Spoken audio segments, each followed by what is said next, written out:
I think the best part, we need to point this out, is how moist these mango cupcakes are.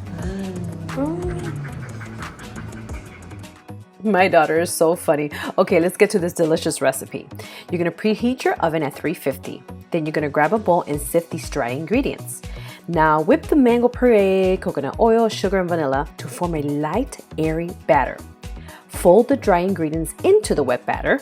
Then you're going to spoon the batter into lightly sprayed muffin cups. Bake for 20 minutes, then cool for 30 minutes, and transfer to a cooling tray and wrap for at least 8 hours. Resist the temptation, but look how bouncy they are. Okay, now let's prepare the frosting. Add the mango puree, the butter, and the powdered sugar, and you're going to mix well. Boy, my hands hurt. Okay, refrigerate for 30 minutes.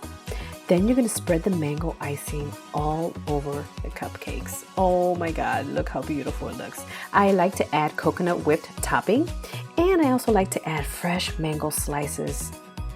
Mom, unbelievable.